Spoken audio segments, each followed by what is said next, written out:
Captain stood on the bridge of the Morning Star and watched the stars bend around his ship. He had made this journey 17 times before, but something felt different today. The message from the Galactic Council had been strange. It was not a request. It was a command. "Captain, we are approaching the Ara system," said from her station. She was Earth's best expert on alien languages and old things. Her fingers moved across the glowing screen in front of her. "They are sending us landing coordinates now." Nodded. Behind him, Ambassador walked onto the bridge. The old man looked tired. Being Earth's voice in the galaxy was not easy.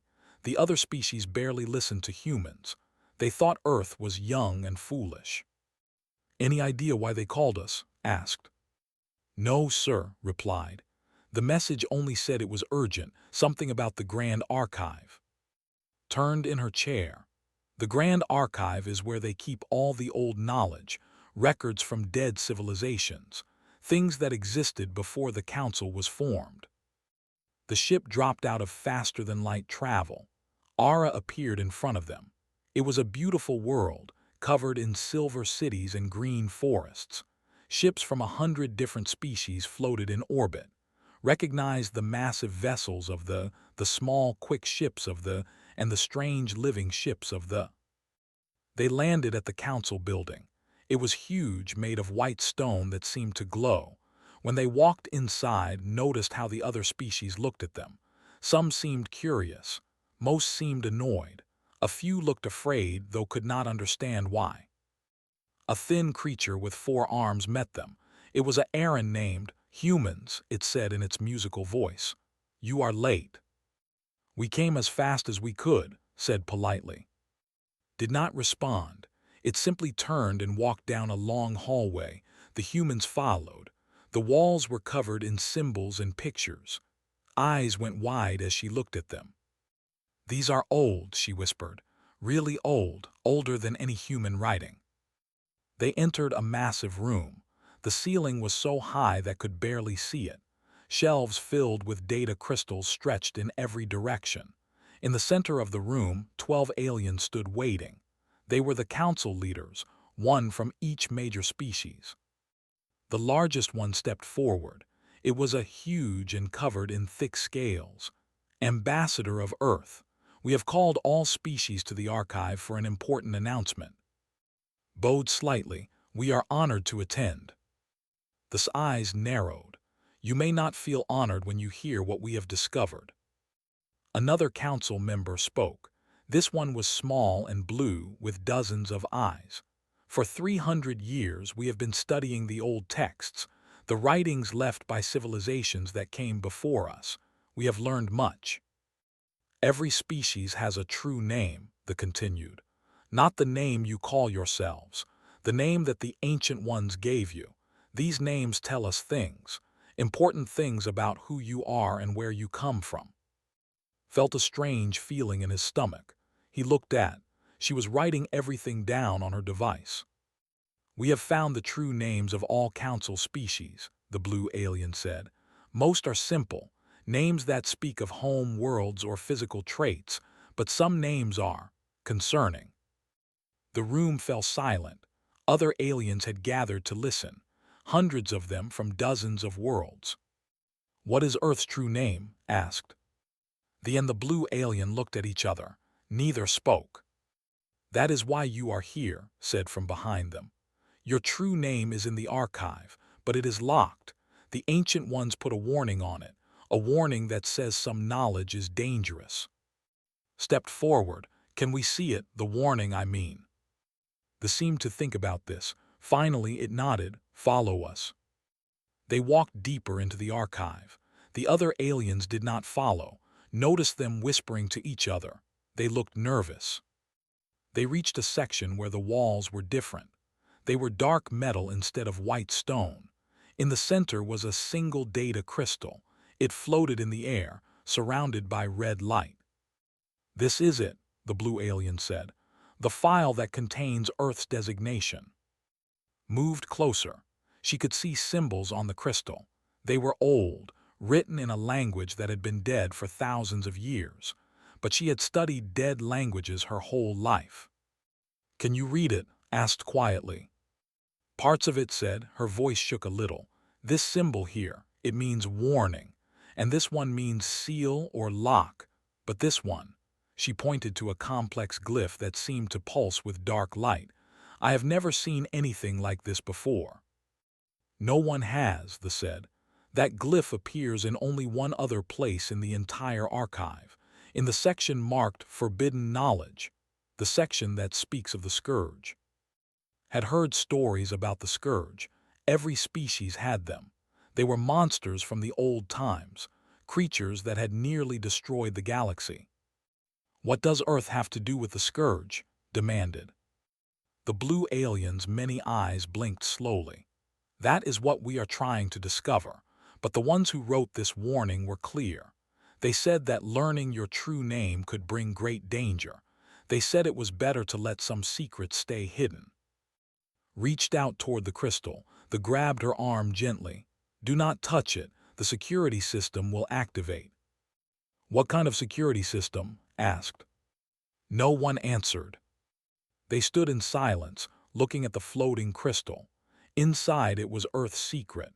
Inside it was the truth that the Ancient Ones had tried to hide. Finally spoke, "We have a right to know who we are." The released's arm and stepped back.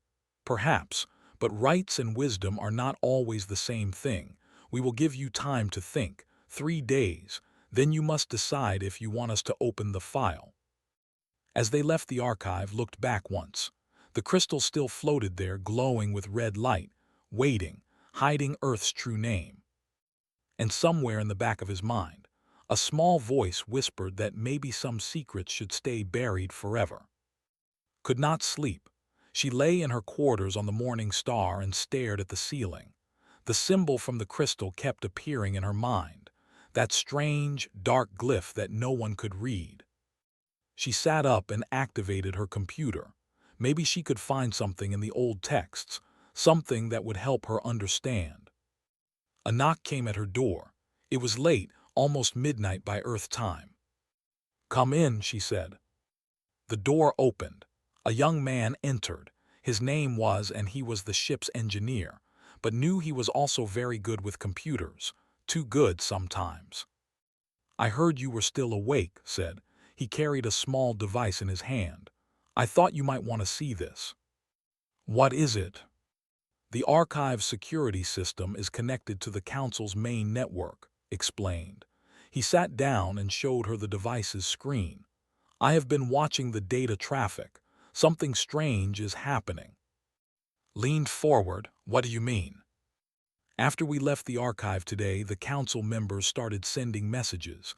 Lots of messages, all encrypted, all marked as high priority."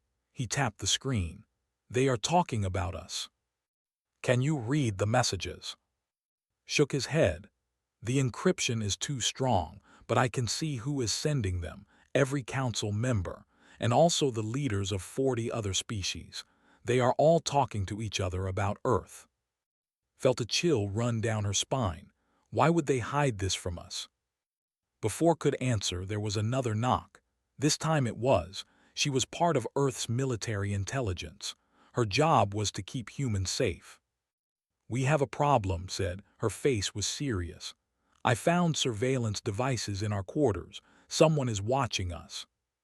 The council asked. "Probably, but there is more." Pulled out her own device.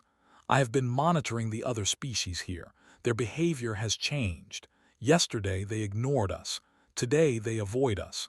Some of them look at us like we are dangerous." "We are not dangerous," said. "They think we are." Sat down. "I need to know what is in that file. If there is real danger, I need to prepare." Made a decision. Then we find out ourselves. "The archive is guarded," said, "and the crystal has a security system." "I know," stood up, "but can get us inside, right?" The young engineer smiled. "Give me 2 hours." They moved through the empty halls of the council building. It was the middle of the night. Most aliens were sleeping, had disabled the cameras in this section. They had maybe 30 minutes before someone noticed. The archive door was locked but had a bypass device. The lock clicked open. Inside, the massive room was dark. Only emergency lights glowed softly. The three humans made their way to the restricted section. The crystal still floated there. Red light pulsed around it. "Can you open it?" asked. "Study the security field." "Maybe, but if I am wrong, alarms will sound." "Do it," said. "We need to know." Connected his device to the security panel. His fingers moved quickly. Numbers and symbols scrolled across his screen. "There," he whispered. "I have a gap in the field. You have 10 seconds to grab the crystal, no more." Nodded, her heart was beating fast. 3, 2, 1, now. The red light flickered, reached through and grabbed the crystal. It was cold in her hand. The security field came back on, but they had it. "Let me see," said. She pulled out a portable reader and inserted the crystal. Data flooded the screen. It was written in 6 different ancient languages. Could read 3 of them well enough. "What does it say?" asked. His hands were shaking as she scrolled through the text. "It is a warning. Multiple warnings, actually, written by different species across thousands of years." "Read them," said. Swallowed hard and began. The first one says, "The third planet in the yellow star system. Designation, forbidden. Life exists there, but it should not. The world itself fights against survival. Those who land on its surface do not return." "That does not sound like Earth," said. "There is more," continued reading. Another one says, "We sent our best scientists to study the death world. Only one returned. She was changed, infected with something we cannot cure. She died screaming about creatures that would not stop, could not be killed, adapted to everything." The room felt colder. Another species wrote, "We found their ships in the ruins. The inhabitants are gone. Their last message speaks of a world that breeds monsters, not in body but in spirit. A world that makes its children strong through endless pain." "They are talking about humans," whispered. "About us." Nodded, she found another entry. This one made her blood run cold. This one is more recent, only 20,000 years old. It says, "We have studied the genetic material found in the ruins. The species from the death world carries fragments of DNA from 17 different extinct civilizations. They did not kill these visitors. The world itself did, but the natives survived. They absorbed the strengths of those who died. They became stronger." "That is impossible," said. "Is it?" Looked at her. "We know humans have unusual genetics. We adapt faster than other species. We heal better. We survive conditions that would kill most aliens. Maybe this is why." She scrolled further. "Here, this is the last entry. Written 10,000 years ago, it says, 'We have decoded the old designation. The death world's true name is, in the first language it means, the place that breeds spirits which cannot be broken, the place that makes death into strength.' Repeated slowly, Earth's real name is. There is one more thing." His voice was barely a whisper now. "A note at the bottom, it says, 'If the inhabitants have ever achieved space travel, the Council must decide. Do we welcome them or do we seal their system forever? The last species from a Class 12 death world became the Scourge. We cannot allow that to happen again.'" The 3 of them stood in silence. Around them, the archive seemed to grow darker. "A Class 12 death world," said finally. "What does that mean?" "The highest danger rating," explained. "Most Council species evolved on Class 1 or Class 2 worlds, gentle planets with mild weather and few predators. Earth is rated at the maximum level, a world that actively tries to kill everything on it." "And the Scourge?" asked.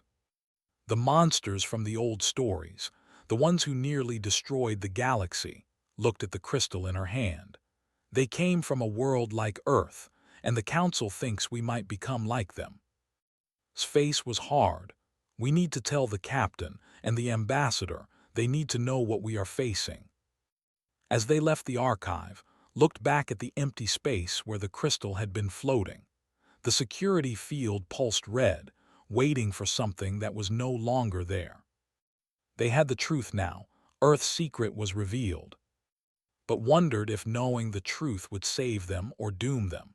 Because somewhere in the galaxy, the council was meeting, and they were deciding what to do about the humans the humans who came from a world of death, the humans who might become the next scourge, the humans who, according to ancient warnings, should never have been allowed to reach the stars. Captain called an emergency meeting in the Morning Star's conference room. Everyone was there. Ambassador sat at the head of the table, his face grave, stood next to a display screen showing the translated texts, and sat together, still tired from their night mission. Also present was the ship's linguistics expert and the medical officer. They needed every expert they had. "Let me understand this correctly," said slowly. "Earth is classified as the most dangerous type of world in the galaxy, and the Council has been hiding this from us." "Yes, sir," confirmed. "The evidence is clear. Multiple ancient civilizations visited Earth. None of them survived long-term contact." Leaned forward. He had been studying the texts all morning.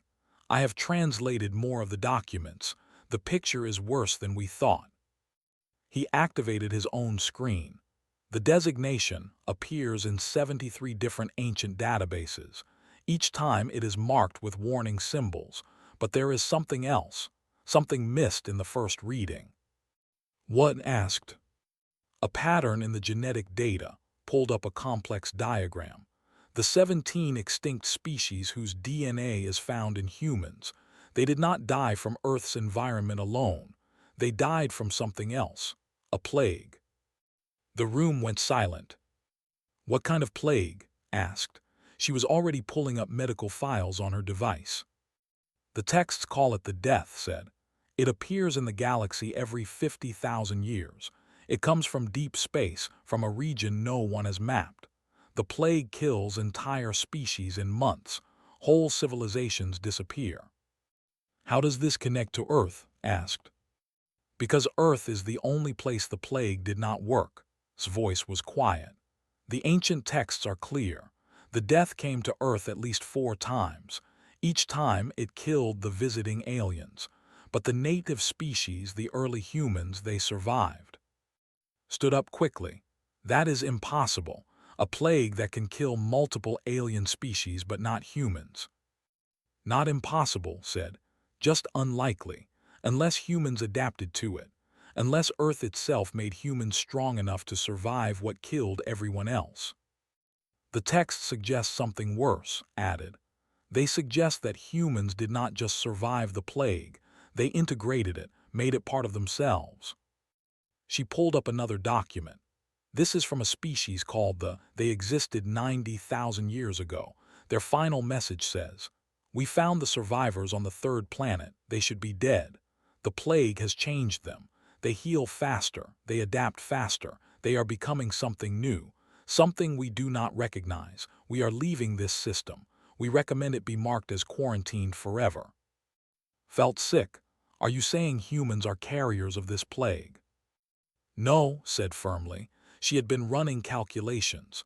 "Or at least not anymore. I have been comparing human DNA to the fragments mentioned in the texts. We do carry unusual genetic markers, but they are not active. They are dormant." "Then why do the ancients fear us so much?" asked. Answered, "Because we survived what should have killed us. Because Earth made us into something that can adapt to anything. And because the last time a species like us reached the stars, they became the scourge."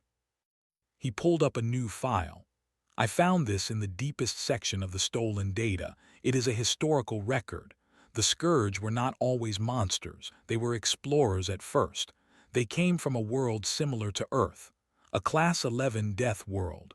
They were strong, adaptable, and curious." "What happened to them?" asked. "War," said simply. "They met other species, but most galactic civilizations are peaceful. They evolved on gentle worlds. They do not understand conflict the way humans do. The scourge tried to fit in at first, but then something went wrong. Maybe they were attacked. Maybe they were insulted. The records are not clear. What is clear is what happened next. The Scourge stopped trying to be peaceful. They became conquerors. Within 2,000 years, they controlled half the galaxy. They could not be stopped. Every species they fought, they adapted to. Every weapon used against them, they learned to counter. How were they defeated? Asked. They were not, said quietly. They simply vanished. One day they were everywhere. The next day gone. No one knows what happened. Some think they destroyed themselves. Others think they left the galaxy. A few believe they are still out there, hiding, waiting. The conference room felt very cold. And the council thinks we will become like them, said. It was not a question. Yes, confirmed. The texts make it clear. Earth is designated as the potential birthplace of the second scourge. We are being watched. We are being judged. And if the council decides we are too dangerous. She did not finish. She did not need to. Spoke up. We need to prepare. If they try to quarantine Earth, we must be ready to resist. No, said firmly. That would prove them right. We cannot respond to fear with violence. Then what do we do? Asked. Before anyone could answer, the ship's communication system activated. It was an emergency broadcast from the council building. All species representatives must report to the Grand Chamber immediately. This is not a request. This is a mandatory summons. The humans looked at each other. They know, said. They know we took the crystal. Or they have made their decision about us, added darkly. Stood up, we go, we face them, and we tell them the truth. What truth? Asked. That we are not the scourge, that we choose to be better. The old ambassador's eyes were hard, and if they try to condemn us for crimes we have not committed, then we make them see that we are worth the risk. They walked through the council building. This time the aliens did not just avoid them. They stared. Some pointed. Others whispered behind their hands. A few moved away quickly as if humans carried disease. Word had spread somehow. The galaxy knew Earth's secret. The Grand Chamber was packed. Thousands of aliens filled the seats. At the center, the 12 council members sat on their raised platform. The leader stood. Humans of Earth, you have broken into the archive. You have stolen classified information. This is a serious crime. Stepped forward. We took what was ours, information about our own world. That is not theft. You were told to wait, the blue alien said. You were given 3 days to decide. And in those 3 days, what were you planning? Spoke up, her voice loud and clear. Were you planning to tell us the truth, or were you planning to decide our fate without us? The council members looked at each other. Their silence was answer enough. We know what you call us, said. He stood next to his military bearing proud. We know Earth's true name, the Death World, and we know why you fear us. Then you understand why we must act, the said. The scourge nearly destroyed everything. We cannot allow history to repeat. We are not the scourge, his voice echoed through the chamber. We are humans, and yes, we come from a hard world. Yes, we carry the marks of survival in our blood, but we choose who we become. We are not slaves to our biology. Can you prove that? A voice called from the council. It was a small creature covered in feathers. Can you prove you will not become like them? Opened his mouth to answer, but before he could speak, alarms began to sound throughout the building. Red lights flashed. The council members stood up in panic. What is happening? Demanded. A technician ran into the chamber. Something has activated, something old. On the main display screen, an image appeared. Far out in space, beyond the orbit of Ara's moons, something was emerging. It was huge. A ship, but unlike any ship the modern galaxy had built. It was black and sharp, covered in weapons, and it was old, impossibly old. That design, whispered, I have seen it in the ancient texts. This voice was filled with terror. It is a scourge dreadnought, a guardian left behind, and it is activated because someone spoke the true name of their home world. Everyone turned to look at the humans. Because someone spoke the name, the blue alien said, its many eyes wide with fear. On the screen, the ancient dreadnought began to move. Its weapons started to charge. And it was pointing directly at Earth. The grand chamber erupted into chaos. Aliens ran in every direction. Some screamed. Others froze in fear. The council members shouted orders that no one could hear over the noise. Captain Grab's arm. We need to get back to the ship. But the old ambassador did not move. He stared at the screen, watching the ancient dreadnought charge its weapons. How long until it fires? A errand technician checked its instruments. The weapon needs 30 minutes to reach full power. Then it will fire a beam capable of destroying a planet. 30 minutes to save Earth, said quietly. The leader finally managed to restore some order. Evacuate the planet. All ships must leave the system now. What about Earth? Shouted. You are just going to run away. What else can we do? The blue alien cried. Its voice was high with panic. That is a scourge weapon. Nothing we can stop it. Looked around the chamber. He saw the truth in their faces. These species had lived in peace for thousands of years. They had no weapons, no soldiers, no way to fight. Do you have any military ships? He asked The big alien shook its head. We have defense satellites, small patrol vessels, nothing that could damage a ship like that. Then we are doomed, someone wailed. No, his voice was quiet but firm. No, we are not. He walked to the center of the chamber. Open a communication channel, all frequencies. I want to speak to that ship. The technicians hesitated, the nodded, do it. A connection opened. Static filled the air, then a voice spoke. It was mechanical, cold, and ancient. I am Guardian Unit 7 of the Scourge Remnant Fleet. I have detected the designation spoken in this system. Protocol activated. Target, third planet of Yellow Star System. Sentence, complete sterilization. Wait, called out. We are the ones you are targeting. Confirmed. Your genetic signature matches the designated profile. You are descendants of the Scourge home world. You must be eliminated. Why? Demanded. We have done nothing wrong. The Scourge did nothing wrong at first, the mechanical voice said. They were curious. They were hopeful. Then they were betrayed. Then they became what the galaxy feared most. The cycle must not repeat. You must be destroyed before you can become destroyers. In the chamber, aliens whispered to each other. Some looked at the humans with fear, others with something that might have been pity. Stepped forward. You are punishing us for something we have not done. Incorrect. I am preventing you from doing it. This is mercy. This is murder, shouted. The dreadnought did not answer. Its weapons continued charging. Was thinking fast. It is an AI, she said to the others. An old one. It follows programming. If we can find the right words, the right argument, maybe we can make it stop. Was already working on his device. I am searching the old texts, looking for Scourge protocols. There must be something we can use. Grabbed his arm. Look for biological data. That ship mentioned genetic signatures. Maybe there is a medical angle.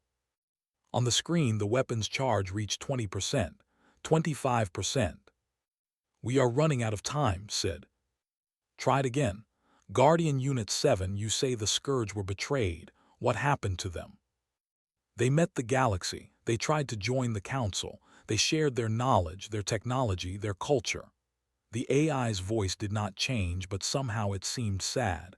The council members feared them, feared their strength, their adaptability. When the Scourge offered friendship, the council offered quarantine. So they attacked, asked. No, they tried harder. They proved their worth in 100 ways. They saved council worlds from disasters. They shared medical advances. They helped establish peace between warring species. The AI paused. And still, the council feared them. The blue alien spoke up. That is not what our histories say. Your histories are written by those who survived. the AI replied. "Not by those who died. The truth is this. The Scourge became dangerous only after they realized the galaxy would never accept them, only after they understood that being strong meant being alone." "Then the Council created their own enemy," said slowly. "Correct, and I am programmed to prevent the same outcome. Better to destroy the next generation of than to force them to become the next Scourge." The weapon charge hit 40%. Suddenly made a sound. "I found something. There is a protocol, a test." "What kind of test?" asked. The Scourge left their guardians with one final command. If the descendants of ever return to the stars, test them. See if they learned what the Scourge could not. Grabbed the information from screen, she read it quickly. It is a choice test. The Guardian poses a situation. If we respond with violence, it fires. If we respond with wisdom, it stands down. Finished. Looked at the screen, at the ancient ship that held Earth's fate in its weapons. Guardian Unit 7, we request the test. Silence. The weapons continued charging. 50%, 55%. Then, request acknowledged. The test will be administered. You have 5 minutes to answer. A new image appeared on the screen. It showed Earth, beautiful blue and green. Then the image split. On one side, Earth remained whole. On the other side, Earth burned. "The choice," the AI said. "I will spare your world if you make a promise. Promise to seal your system. Promise to never leave your home again. Promise to quarantine yourselves forever. Live alone, but live." "And if we refuse?" asked, though he knew the answer. "Then I fire. Earth dies. But you remain free to go anywhere in the galaxy that will accept you. Free to try to prove yourselves. Free to face the same fear and hatred that destroyed the Scourge." The chamber was silent. Every alien watched the humans. 5 minutes, the AI reminded them. His hands were clenched into fists. "This is not fair. We should not have to choose." "But we do," said. He looked at his team. At who had spent his whole life exploring the stars. At who wanted nothing more than to learn about ancient civilizations. At at all the humans who had dreamed of walking among the stars. "What do we choose?" asked quietly. On the screen, the weapon charge hit 70%. Spoke up. The Scourge chose violence when they were rejected. They chose to become what the galaxy feared. "And look what it did to them," added. "They disappeared, they lost everything." "But if we seal ourselves away," said, "we lose everything too. We lose the stars. We lose contact with other species. We become prisoners on our own world." Closed his eyes. He thought about Earth, about its billions of people, about children playing under blue skies, about cities and forests and oceans. Then he thought about the future, about humans spreading through the galaxy, about the fear in every alien's eyes when they looked at his species. 4 minutes, the AI said. The leader approached. "For what it is worth, I am sorry. We should have treated the Scourge better. We should have trusted them." "But you did not," said, "and now we pay the price for your fear." "What will you choose?" the blue alien asked. Opened his eyes. He looked at the screen, at Earth on one side, at fire on the other. 3 minutes, the AI announced. Stood next to the ambassador. "Whatever you decide, we stand with you." All of us agreed. The others nodded. Took a deep breath. "I will need to speak to everyone, to the whole galaxy. Can you broadcast my words?" The technicians looked at the council members. They nodded. "Do it. Let everyone hear." The communication channels opened wide. Every ship in the system, every station, every world in the council network. Billions of beings waited to hear what the humans would say. 2 minutes, the AI said. The weapon charge reached 85%. Stood tall, he looked into the camera, and he began to speak. "My name is Ambassador of Earth, and I have a choice to make." Ambassador stood before the camera, knowing that billions watched him, knowing that his next words would decide Earth's fate. Guardian Unit 7 has given us a choice, he said. Safety or freedom, life or dignity. And I know what the Scourge would have chosen. They would have chosen pride. They would have chosen to fight. The weapon charge reached 90%. But we are not the Scourge. We are humans, and we choose something different. He paused. Around him, his team held their breath. The council members leaned forward. Across the galaxy, species waited. We choose to trust, said simply. We choose to believe that the galaxy can change, that it can learn from its mistakes with the Scourge. We choose to stay free, knowing it will be hard, knowing we will face fear and hatred, but also knowing that hiding away solves nothing. 1 minute, the AI announced. 95% charge. We will prove ourselves, continued. Not through violence, not through conquest, but through our actions, day by day, choice by choice. We will show the galaxy that being strong does not mean being cruel, that coming from a death world does not make us monsters. He looked directly at the camera. And to the council I say this, the Scourge became your enemy because you gave them no choice. You feared them before they did anything wrong. You punished them for being different. Do not make that mistake again. The weapon charge hit 98%. Guardian Unit 7 said, turning his attention to the ancient ship. You ask us to prove we learned what the Scourge could not. Here is our answer. We refuse your test. Gasps filled the chamber. The council members stood up in shock.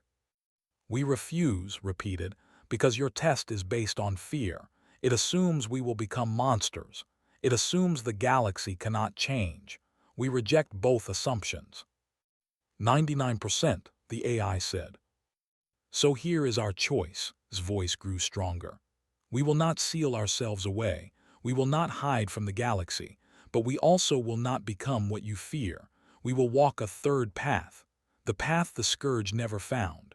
The path of patience and hope and endless effort to prove our worth. 100%, weapons ready. The chamber fell silent. On the screen, the dreadnought's massive cannon glowed with terrible energy, enough power to burn a world. Stood still. If you fire, you prove that nothing has changed, that the galaxy learned nothing from the Scourge, that fear still rules the stars, but if you stand down, you give us a chance. You give the galaxy a chance. You honor the memory of those who came before. The seconds ticked by, 5, 10, 15. The AI's voice came back. Your response is unexpected. Good, said. Unexpected means we are not following the old pattern. More silence. Then, I have analyzed your genetic data, your historical records, your behavior since achieving space travel, and I have found something. What? Asked. You are different. The early Scourge had no contact with other life before meeting the Council. They had never learned to compromise, never learned to understand those weaker than themselves. But you, the AI paused. You have had contact. The death brought others to your world. You met species different from yourselves. Some of you learned to cooperate, to care for those who were not like you. Stepped forward. The genetic fragments, the DNA from extinct species. It was not just about survival, it was about contact, about learning from others. Correct, the AI confirmed. Your evolution was shaped not just by Earth's harshness, but by meeting outsiders. You learned young that differences could be overcome. The weapon's charge began to decrease. 98%, 95%. I was programmed to test for this, the AI said, to see if the descendants of had learned compassion, learned patience, learned to value life that was not their own. Your answer suggests you have. Does this mean you will not fire? Asked carefully. It means you passed the first test, but there will be more tests. Every day you spend among the stars will be a test. Every interaction with other species. Every moment when you are stronger and must choose to be gentle. The weapons powered down completely. Throughout the chamber, aliens began to breathe again. Some collapsed in relief, others cried, a few even cheered. But the AI was not finished. However, I cannot make this decision alone. I am a machine. I follow logic and programming, but the choice to accept humanity must come from living beings. The dreadnought's image changed. It showed a new section of the ancient ship opening. Inside was a chamber that had been sealed for thousands of years. There are survivors aboard this vessel, the AI said. The last of the Scourge, my creators. They have slept in stasis for 10,000 years, waiting for their home world's children to return to the stars. I will wake them, and they will judge you. The chamber erupted in noise again.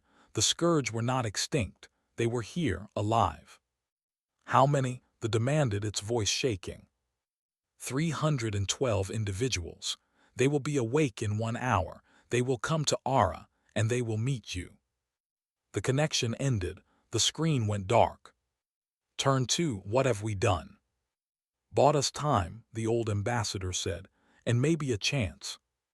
The next hour was the longest of their lives. The council argued about evacuating the planet. Some species wanted to run. Others wanted to fight, though they had no weapons. Most simply stood in fear. The humans stayed together, waiting. When the transport ships arrived from the dreadnought, the grand chamber fell silent. The doors opened, and the Scourge walked in. They looked almost human. 2 arms, 2 legs, faces with eyes and mouths, but there were differences. They were taller. Their skin had a slight tone. Their eyes were larger, darker. The first one to enter was female. She wore simple clothes and carried no weapons. She walked to the center of the chamber and looked around. So, she said in perfect galactic common, the council still exists. I am surprised. The found its voice. We thought your species was extinct. We are, the woman said sadly.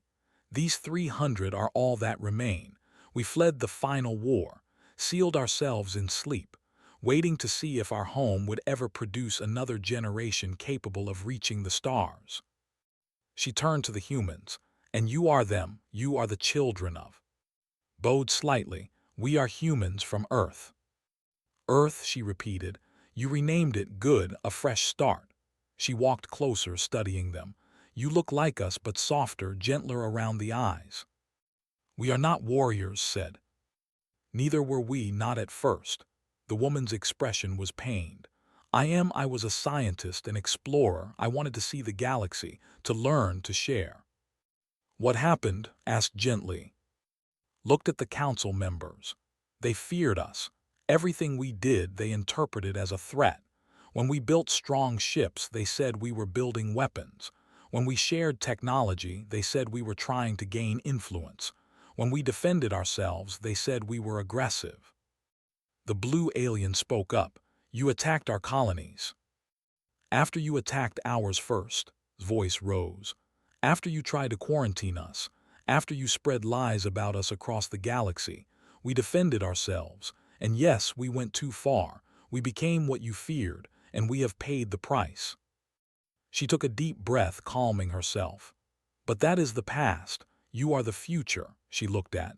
The Guardian told me what you said, that you choose to trust the galaxy, to prove yourselves through actions, not words.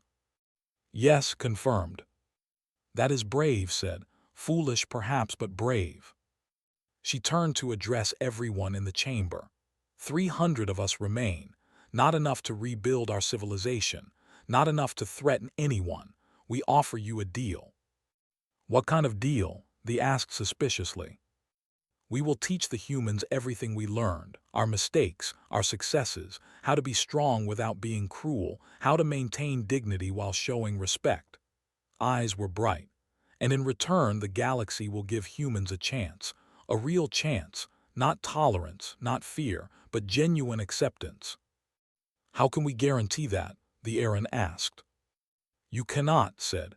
Just as we cannot guarantee humans will not become like us, but we can try together. She extended her hand to, what do you say? Will you learn from our mistakes? Looked at the hand, at the woman from an ancient, broken civilization, at the chance she offered. He took her hand. We will try. The handshake was simple, but its meaning echoed across the galaxy. Over the following weeks, agreements were made. The surviving Scourge would settle on a moon near Earth. They would share their knowledge. In return, humans would help the Council establish its first defense force, not for conquest, for protection.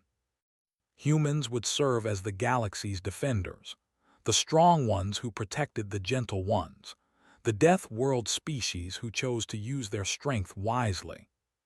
It would not be easy. There would be setbacks. Some species would never trust humans. Some humans would struggle with their role. But it was a start. Captain stood on the bridge of the Morning Star as they prepared to leave Aura, stood beside him. "Do you think it will work?" she asked. "This new path we are walking?" "Watch the stars ahead. I do not know, but I know we chose it ourselves, not because we were forced, not because we were afraid, but because it was right." "The children of," said softly, "the Death World that breeds unbreakable spirits." "No," corrected her gently, "the children of Earth, the world that teaches us to survive together." As the Morning Star jumped to faster-than-light speed, heading home, a message was broadcast across the galaxy. It was simple. When the Council learned Earth's true name, the galaxy trembled in fear. But when Earth learned to use that name with wisdom, the galaxy found hope instead. And somewhere in the darkness between stars, the ancient Guardian Dreadnought powered down its weapons for the final time. Its mission was complete. The children of had come home, and they had chosen to be better than those who came before. The test was passed, the future remained unwritten, and that perhaps was the greatest gift of all.